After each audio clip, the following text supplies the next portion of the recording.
पिता, पुत्र और पवित्र आत्मा के नाम पर आमीन। आप सबों को जय यीशु।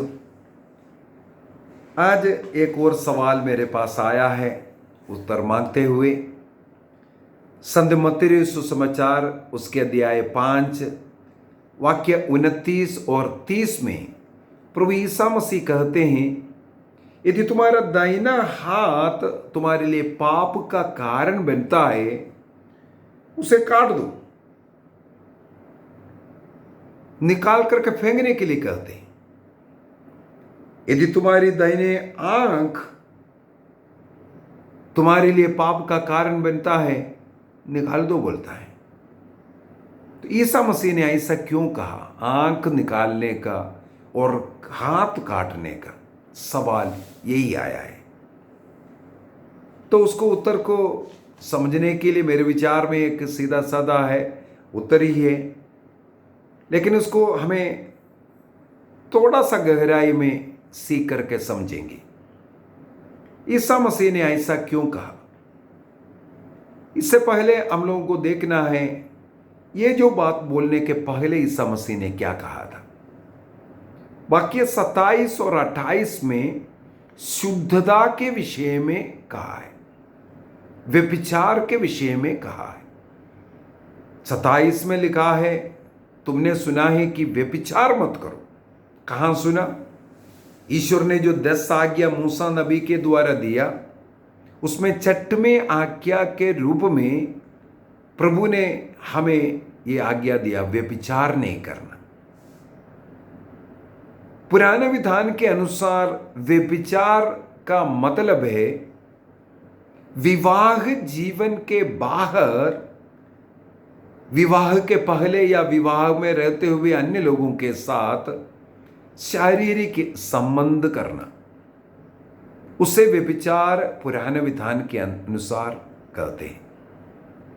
लेकिन ईसा मसीह कहते हैं, लेकिन मैं तुमसे कहता हूं, यदि कोई व्यक्ति बुरी इच्छा से किसी स्त्री पर नजर डालते हैं, वो उसके हृदय में, उसके मन में उसके साथ व्यभिचार करता है।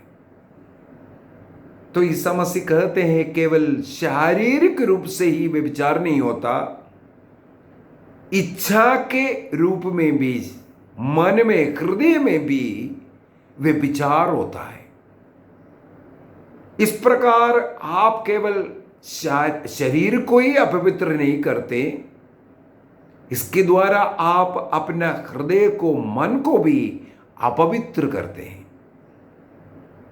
यह बताने के बाद आगे प्रभु कहता है, यदि तुम्हारा उस पाप का, उस अशुद्धता का कारण तुम्हारा दाहिना आंख है, उस आंख को निकाल करके फेंक दो। दोनों आंखों के द्वारा, ये आंख रहने के कारण आंखों के द्वारा तुम पाप करते हो, इस कारण तुम नरक में जा सकता है। इसका मतलब सोच विचार में, बुरे विचार में हम रहता है, धीरे धीरे वो विचार हमें कर्म में लेके जाएगा। इस कारण प्रभु कहता है वो पाप का कारण बनने से अच्छा है एक आंख निकाल दो और एक आंख के साथ स्वर्ग में जाना अच्छा है दोनों आंखों के साथ आप नरक जाने से। और हाथ के लिए भी यही कहा है, यदि दाहिना हाथ पाप का कारण बनता है, उसको काट करके अलग कर दो। दोनों हाथ से नरक जाने से अच्छा है एक हाथ के साथ स्वर्ग जाना। इसका क्या मतलब है? ये जो लिखा हुआ वेद है, उसी प्रकार आंख को निकालने का अर्थ क्या है? क्या उसी प्रकार उठाना है या उसका कुछ और मतलब है? हमें मालूम है प्रभु ईसा मसीह कभी भी आप अपना आंख निकाल दो करके नहीं बोलेगी। यदि इस प्रकार ये बोला है, इसका अर्थ है आप पाप के अवस्था से, पाप का जो कारण है उसको अपने से दूर कर दो। जैसे प्रवक्ता ग्रंथ अध्याय 21 वाक्य 2 और 3 में हम लोग पढ़ते हैं। सिराक चैप्टर 21 वर्स 2 एंड 3, वहां पर लिखा हुआ है, सांब के सामने की तरह आप पाप से दूर भाग जाओ। यदि तुम पास आओगे वो तुम्हें काटेगा। वाक्य 3 में लिखा हुआ है, पाप का दांत सिंह की दांत के समान है, वो तुम्हारी आत्मा को नष्ट कर देगा। तो हमारी आत्मा नष्ट होने से अच्छा है तुम उस पाप से और पाप के अवसरों से, उस जगह से तुम दूर जाओ।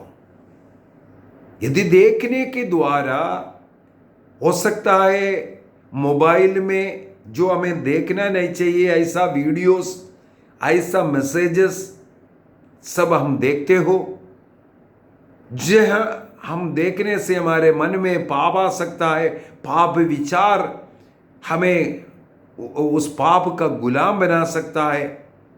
इस प्रकार हम अशुद्धता में जा सकता है। उससे अच्छा है पाप से, उस अवसर से दूर भागो।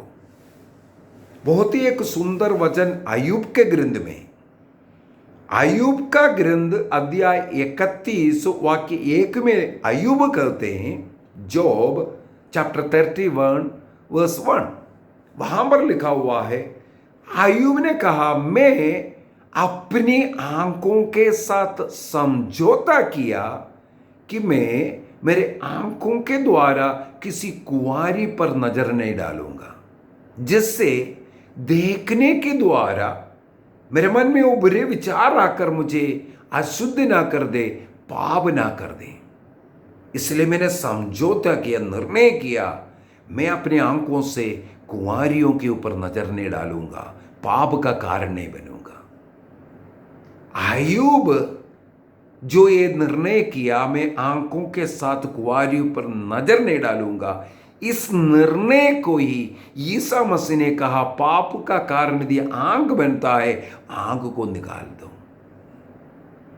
एक और उदाहरण हम लोग ले सकते हैं, कुरिन्थियों का पहला पत्र उसके अध्याय 9 वाक्य 27 में संत पौलुस लिखते हैं, कहीं ऐसा ना हो मैं सुसमाचार का ये प्रचार करते करते, अन्य लोगों को उपदेश देते देते कहीं मैं ही स्वयं पाप में ना गिर जाएं। इसलिए मैंने एक निर्णय किया, मैं अपने शरीर के अंगों को अपने वश में रखूंगा। मुझे कई लोगों से मिलना है, कई लोगों के पास जाना है, बातचीत करना है, कई लोगों के घरों में मुझे रहना है। इस प्रकार प्रभु के कार्य में मैं निकलता हूं। प्रभु का कार्य करते करते मैं पाप ना कर बैठूं, इसके लिए उन्होंने निर्णय किया, मैं अपने शरीर के अंगों को अपने वश में रखूंगा, आंखों को अपने वश में रखूंगा, अपने शरीर के हाथ पैर, शरीर के अन्य अंग, मुंह, सब कुछ को अपने वश में रखूंगा। रोमियों को लिखते हुए संत पौलुस यही कहते हैं, रोमियों का पत्र अध्याय 6 वाक्य 13, रोमन्स चैप्टर 6 वर्स 13, वहां पर लिखा हुआ है, आप अपना शरीर के अंगों को पाप का साधन ना बने, बल्कि उन अंगों को प्रभु को अर्पित करो। इन आंखों के द्वारा, इन हाथों के द्वारा, या अपने शरीर जो ईश्वर ने जो अच्छा सुंदर शरीर दिया है, उसके द्वारा पाप करने के लिए नहीं, पाप का साधन नहीं, अन्य लोगों को आकर्षित करने के लिए, दिखाने के लिए नहीं, बल्कि ये मैं ईश्वर के लिए अर्पित करूंगा। अपना शरीर, अपना सौंदर्य, अपना शक्ति, अपना बल, अपनी इच्छाएं, सब कुछ ईश्वर को अर्पित करना, प्रभु को अर्पित करना। हमारा शरीर ईश्वर ने सुंदर शरीर दिया पाप करने के लिए नहीं, उसमें अहंकारी बन करके अनेकों लोग पाप में गिरते हैं। रोमियों का पत्र दिया है 8 वाक्य 13 में, 8:13 में भी यही लिखा है, जो अपने शरीर की वासनाओं को तृप्त करने के लिए शरीर की इच्छा के अनुसार चलता है, उसका जो फल हो है मृत्यु। लेकिन जो व्यक्ति आत्मा की इच्छा के अनुसार चलेगा, इसका फल है, इसका रिजल्ट रहेगा जीवन। तो हमें एक निर्णय करना है। ईश्वर ने जो शरीर के अंग दिए हैं, चाहे आंग हो, मुंह हो, जीभ हो, अपने हाथ पैर हो, अपने एक सुंदर बॉडी हो, ये सब पाप का साधन नहीं बनाएंगे। अपने शरीर में जो वासना जो आता है, जो इच्छाएं आता है, हम उसके विरुद्ध लड़ेंगे। मेरी इच्छा के अनुसार मेरे शरीर चलेगी। जहां मुझे देखना नहीं, वहां नहीं देखने का। जो बातें, गंदी बातें नहीं सोचने का, या गंदी बातें ना बोलने का, एक हमें निर्णय करना है। अपने शरीर को, अपने अंगों को, अपने जीभ को, अपने कानों को, अपने आंखों को अपने वश में इस प्रकार रखना है। हमारा शरीर जो चाहता है, उसके उल्टा हमारी आत्मा चाहती है। गलातियों को लिखते हुए संत पौलुस, गलातियंस चैप्टर 5 वर्स 17-18, इसमें सब हम लोग पढ़ते हैं, जो शरीर चाहता है उसका विपरीत मन चाहता है, या जो आत्मा हमारा चाहता है उसके विपरीत शरीर चाहता है। यदि एक आत्मिक जीवन जीना है, पवित्रता का, शुद्धता का जीवन जीना है, शरीर के अंगों को पाप के लिए अर्पित नहीं करना। मसीह ने यही आग्रह किया है, पाप करने के लिए हमारे शरीर का अंग को इस्तेमाल नहीं करना, उसको अपने वश में रखो, उसको अपने कंट्रोल में रखो। आप अपने आंख दो, ईश्वर ने दिया, अच्छाई के लिए उपयोग करो। बुराई के लिए ऐसा सोचना है मुझे आंख नहीं है। आपको दो कान दिया है अच्छी अच्छी बातें सुनने के लिए, प्रभु के वचनों को सुनने के लिए इस्तेमाल करना है। जहां गंदगी, गालियां, दूसरों की बुराइयां करता है, उस समय पर कान को बंद कर करके मेरे कान नहीं है, इस प्रकार का विचार में लाना। इसी प्रकार अपने जीव सत्य बोलने के लिए और अच्छी बातों को बोलने के लिए इसको इस्तेमाल करेंगे। प्रभु की स्तुति करने वाला इस जीव से दूसरों की निंदा, गालियां, यह सब ना देने का निर्णय करना, यही प्रभु का आग्रह है। उसको काटने का मतलब है आप उसको अपने अधिकार में रखो, आप अपने वश में रखो, उसको अपनी इच्छा पर चलने मत दो।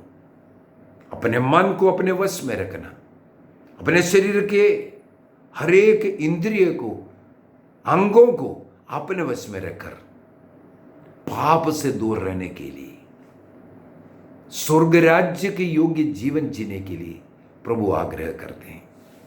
आइए हम अपनी आंखों को बंद करें, प्रार्थना करें। प्रभु ने हमें बुलाया है अच्छे जीवन जीने के लिए, पवित्रता का जीवन जीने के लिए।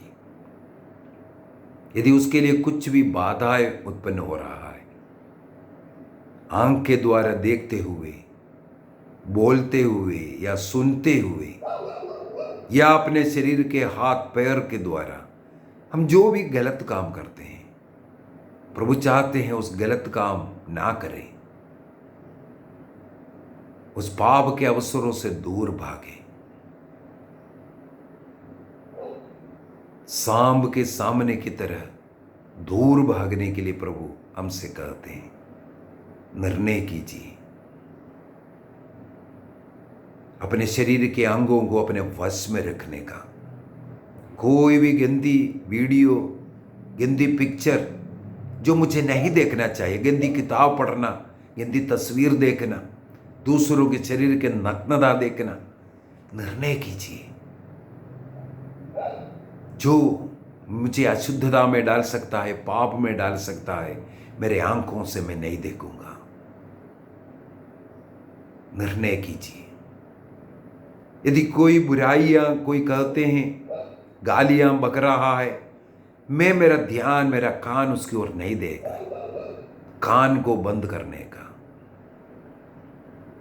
साथ ही साथ एक और निर्णय कीजिए, अपने मुंह से कोई भी ऐसा अशुद्ध बातें, गंदी बातें, दो मतलब की बातें, दूसरों की बुराई, निंदाई, दूसरों की रहस्यों को प्रकट करना, जो कुछ पाप का कारण बन सकता है, अपने नियंत्रण में करने का निर्णय कीजिए। निर्णय कीजिए अपने शरीर को जीवन के अंत तक पवित्र रखने का। ईश्वर ने जो अंगों को दिया है उसको शुद्धता में रखने का निर्णय कीजिए। प्रभु को धन्यवाद दीजिए और पवित्र आत्मा हमें इसके लिए सहायता करे।